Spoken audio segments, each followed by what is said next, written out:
Balanced at 5. 10 News with Georgina Lewis and Geoff Mullins. Tonight, 9 dead in Australia's worst rail disaster for 25 years. A wave ski rider drowns in treacherous seas off the Gold Coast. Mounting opposition to Australian involvement in war against Iraq. And the Premier's wife punished after pleading guilty to drink driving. But first tonight, the Army has just been mobilised to help deal with Australia's worst rail disaster since Granville more than 25 years ago. At least 9 people are dead after a double-decker train hurtled off the tracks south of Sydney. The 642 from Central left on time bound for Wollongong and Port Kembla. It stopped at Hurstville at 6:42 and then it made a scheduled stop at Sutherland, Loftus, Engadine and Heathcote. Its final stop was at 7:12 at Waterfall. The tragedy happened just minutes later. It was the 624 from Central heading to Port Kembla. The 4-carriage train was just south of Waterfall when it derailed, jumping the tracks and slamming into the walls of a cutting. People deceased, radio? Put in from 37, persons trapped, persons deceased. I think we're going to have to activate the disaster plan. I think you're right. Copy. A nightmare for the 80 passengers on board. The top decks of the 2 front carriages badly crushed. 8 of those riding in the upstairs compartments were killed.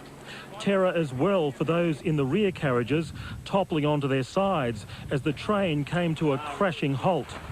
It was the guard who raised the alarm. The driver, tragically, one of those who died, taking the death toll to 9. Rescuers forcing their way down a fire trail to get to those who survived. At least 20 people were trapped inside the smashed carriages. Ambulance officers crawling through bent and twisted metal to reach survivors. IV fluids and oxygen equipment.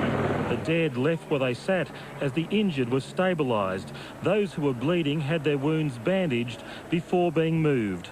It was a delicate operation that took more than 3 hours. The worst casualties carried in litters to ambulances 200 metres away up a steep gravel track. Others helped from the overturned carriages by police. Most of those on board suffered cuts and bruising. Several had broken limbs. Rescuers confronted with horrific carnage as they went about their work. Some of the deceased have been ejected from the train and they are covered beside the track. The train itself is quite destroyed. It's almost like a car impact, and you've seen high-speed impacts with cars. The train has been ripped at various parts. It's quite, as I say, chaotic, and clearly there are a number of people who are still injured and being cut out as we speak. Helicopters airlifting the worst injured to hospitals across Sydney. The Lifesaver helicopter flying at least 2 of its patients to Nepean Hospital to spread the load. Both conscious, both talking to us.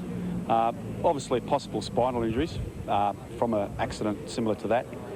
But at the moment they're in good hands over at Nepean. The grim task continuing all morning as each of the crumpled carriages were carefully checked and everyone was freed. But it still is a very difficult operation to get in there and do a full check of just what has happened inside the carriages. Premier Bob Carr inspecting the scene of the tragedy along with Transport Minister Carl Scully. Mr Carr upset by what he saw. I thought of the driver. I thought of ordinary people using public transport to get to a destination early in the morning. I saw the book one of them had been reading, the papers that they've been reading, their lives snatched from them. The cause of this terrible tragedy now the subject of a judicial inquiry. John Hill, 10 News. A short time ago, one of the crash survivors described what happened while being treated in hospital. ABC reporter Noni Walsh was in the back of the train when it ran off the rails. I've never been on a Tangara going that fast. It was really fast and people looked around at each other. You could tell they were thinking, you know, something's going to go wrong. And then there was this almighty crash and we went over. It seems the speed of the train is emerging as a critical point in the crash inquiry. Victims say it suddenly gathered speed just before leaving the tracks. Still standing next to the carnage, this sign may hold the key. It signals a 50-kilometre speed limit. Early reports are the train was travelling faster than that in the moments before it careered out of control up this embankment. Scott Rayner was in the first carriage. I don't think it hit anything in that regard. It was just too much speed because it was just kind of tilted at the top. So it's just the speed going around the curve, like as you'd roll any sort of car, you know, you're just going too quick. Obviously, we'll pursue a number of lines of inquiry as to what may have caused the derailment.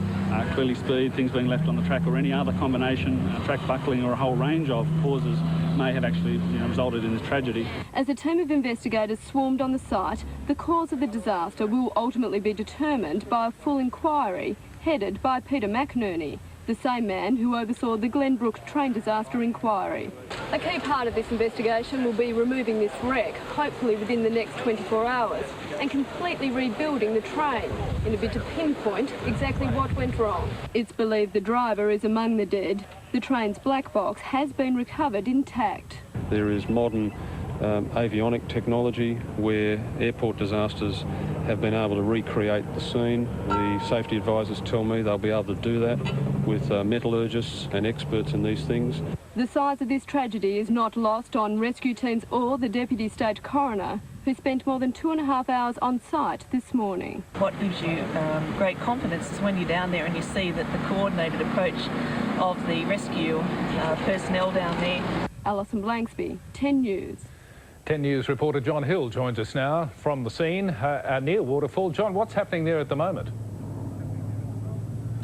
Geoff, we understand that the victim identification teams are in there right now, and the bodies will shortly be removed.